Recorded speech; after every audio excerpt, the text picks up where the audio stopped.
अस्सलाम वालेकुम वरहमतुल्लाह। इस वीडियो में हम आर्टिफिशियल ग्रेविटी ये टॉपिक पढ़ेंगे। आर्टिफिशियल ग्रेविटी एक तो अर्थ की ग्रेविटी है जिससे वो हर बॉडी को टुवर्ड्स खींचती रहती है अपनी तरफ। उस ग्रेविटी को कहते हैं नेचुरल ग्रेविटी। लेकिन आज हमारा टॉपिक है आर्टिफिशियल ग्रेविटी। जिस तरह हमने टेंथ में पढ़ा था कि एक होती है नेचुरल रेडियो एक्टिविटी, एक होती है आर्टिफिशियल रेडियो एक्टिविटी। और नाइन्थ में पढ़ा था एक होता है नेचुरल ग्रीन हाउस, एक होता है आर्टिफिशियल ग्रीन हाउस। तो इसी तरह आज भी एक होती है नेचुरल ग्रेविटी, एक होती है आर्टिफिशियल ग्रेविटी। नेचुरल ग्रेविटी जैसे अर्थ की कि हर बॉडी को वो अपनी तरफ खींच रही होती है, नेचुरल ग्रेविटी है। आज है आर्टिफिशियल ग्रेविटी। आर्टिफिशियल ग्रेविटी को डिफाइन भी करेंगे। फिर इस टॉपिक में हम आर्टिफिशियल ग्रेविटी के केस में सैटेलाइट की फ्रीक्वेंसी फाइंड करेंगे। ठीक है, मेन टॉपिक हमारा ये है। हमने इस टॉपिक में क्या फाइंड करनी है? फ्रीक्वेंसी फाइंड करनी है सैटेलाइट की आर्टिफिशियल ग्रेविटी के केस में। तो इधर से लेके इस पैराग्राफ में एमसीक्यूज भी हैं और डिफाइन आती है आर्टिफिशियल ग्रेविटी की। पहले इसको पढ़ लेते हैं। In a gravity free space satellite there will be no force that will push any body to any side of the spacecraft. Spacecraft क्या है? ये खलाई जहाज कह लो जो स्पेस में मूव कर रहा होता है। यानी ग्रेविटी फ्री स्पेस सैटेलाइट जो होता है उसके ऊपर कोई फोर्स एक्ट नहीं कर रही होती। ग्रेविटी फ्री स्पेस सैटेलाइट जो स्पेस में मूव कर रहा है, ग्रेविटी फ्री का वर्ड बोल दिया, फिर उसके ऊपर कोई एक्सटर्नल फोर्स एक्ट नहीं करेगी। इन दिस सैटेलाइट, अब वो ग्रेविटी फ्री स्पेस सैटेलाइट है, वो मूव कर रहा है अर्थ के around. In this satellite is to stay in orbit over an extended period of time. This weightlessness may affect the performance of the astronauts present in that spacecraft. अब वो जब gravity free space satellite हमने कह दिया यानी वो weightlessness condition में है। प्रीवियस टॉपिक पढ़ चुके हैं कि जब body gravity free space satellite gravity free यानी सिस्टम हो कोई, फिर वो किस कंडीशन में होता है? वेटलेसनेस कंडीशन में। अब इफ दिस सैटेलाइट, अगर हमने ज़्यादा टाइम लेना है स्पेस में, जैसे साइंटिस्ट स्पेस में जाकर अपने एक्सपेरिमेंट परफॉर्म करते हैं, उन्होंने ज़्यादा टाइम लेना है, एक्सपेरिमेंट परफॉर्म करना है स्पेस में, फिर वो वेटलेसनेस कंडीशन, पहले तो वेटलेसनेस कंडीशन में होंगे लेकिन अब उन्होंने टाइम ज़्यादा लेना है स्पेस में, फिर वो वेटलेसनेस कंडीशन में नहीं होंगे, फिर वो वेटलेसनेस कंडीशन जो है वो अफेक्टेड हो जाएगी और उनका एक्सपेरिमेंट जो उन्होंने परफॉर्म करना है वो डिफ़िकल्ट हो जाएगा परफॉर्म करना। एस्ट्रोनट्स किनको कह रहे हैं? वो बंदे हैं जो सेटेलाइट के अंदर होते हैं। तो फिर इस तरह अब उन्होंने ज़्यादा टाइम के लिए स्पेस में रहना है, उनको तो डिफ़िकल्टीज आएंगी स्पेस में एक्सपेरिमेंट परफॉर्म करने के लिए। फिर वो क्या करेंगे?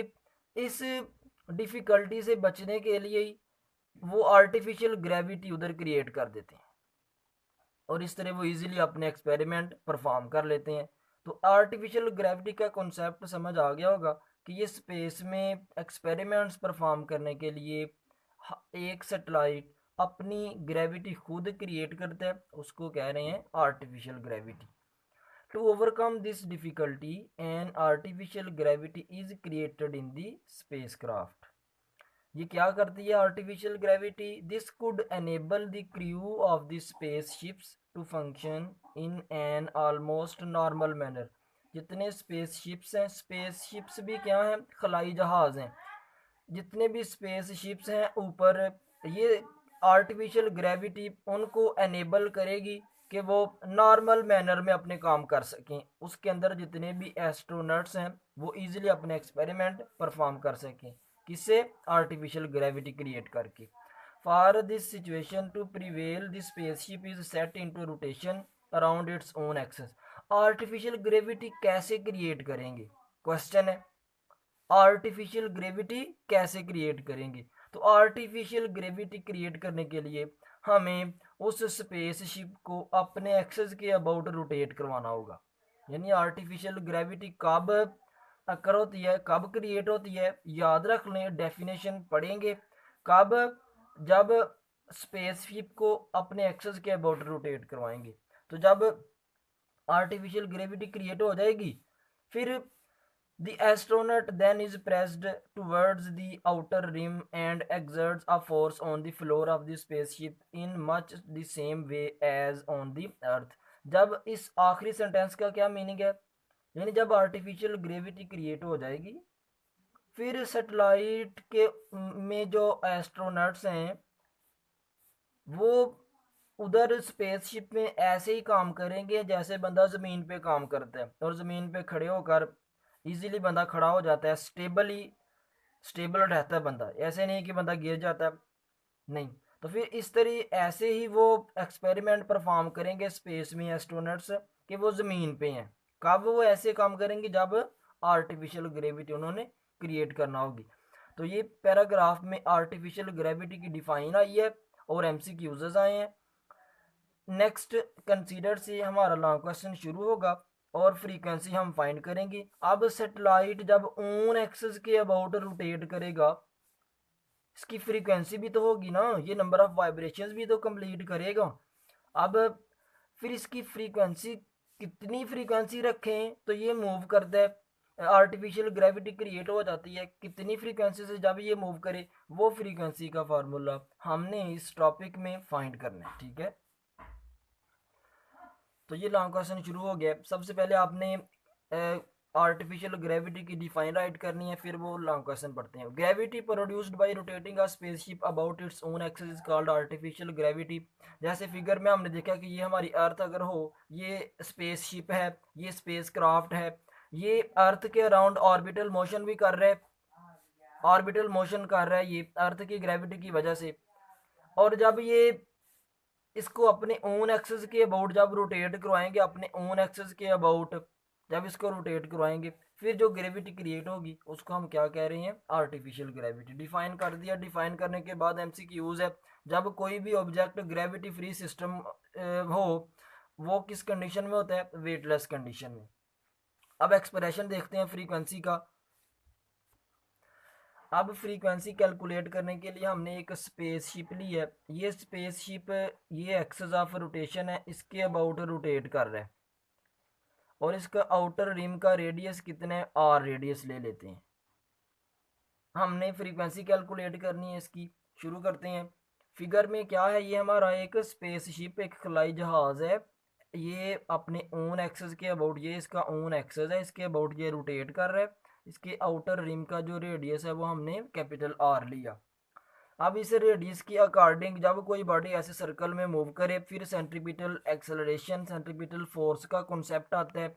हमने सेंट्रीपिटल एक्सेलरेशन का फार्मूला राइट कर दिया, प्रीवियस लेक्चर्स में पढ़ चुके हैं। A C is equal to V square over R. V की वैल्यू पुट की R omega, R square omega square, एक आर से कट गया। A C is equal to R omega square, break लगाई, एक्सेलरेशन का फार्मूला बना लिया।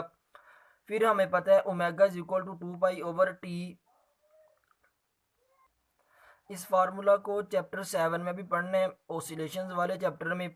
Omega is equal to basically होता है omega is equal to 2 pi F, तो ये 2 पाई ओवर टी लिखा है। इधर क्या किया है हमने, ये ओमेगा की वैल्यू इधर इधर पुट कर दी इक्वेशन 2 में, इक्वेशन 3 2 में पुट की, इधर ओमेगा की जगह पे ये वैल्यू पुट की, स्क्वायर ले लिया। स्क्वायर लेने के बाद हमें पता है कि फ्रीक्वेंसी 1/t होती है, टाइम पीरियड का रेसिप्रोकल होती है, तो 1/t² किसके इक्वल आ जाएगा, एफ स्क्वायर की। 1/t² किसके इक्वल आ जाएगा, F square. F square put कर दिया, फिर एफ स्क्वायर इधर ही रह गया, ये तीनों मल्टीप्लाई हो रहे हैं, इधर आकर डिवाइड हो गए। डिवाइड किए जब हमने बोथ साइड स्क्वायर रूट ले लिया, इधर भी स्क्वायर रूट, इधर भी स्क्वायर रूट। 4 का स्क्वायर रूट 2 होता है, पाई भी स्क्वायर रूट से बाहर आ जाएगा, बीच रह गया A C over are.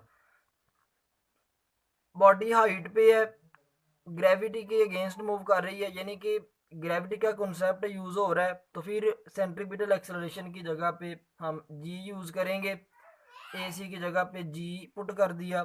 Frequency हमने कैलकुलेट कर ली उस स्पेस क्राफ्ट की जिस स्पेस क्राफ्ट के आउटर रिम का रेडियस आर था, फ्रीक्वेंसी का फार्मूला बन गया F is equal to 1/2 pi small G over capital R square root. तो ये हमारा टॉपिक था आर्टिफिशियल ग्रेविटी, जिसमें हमने आर्टिफिशियल ग्रेविटी को कैसे क्रिएट करते हैं और किस पर्पज़ के लिए क्रिएट करते हैं।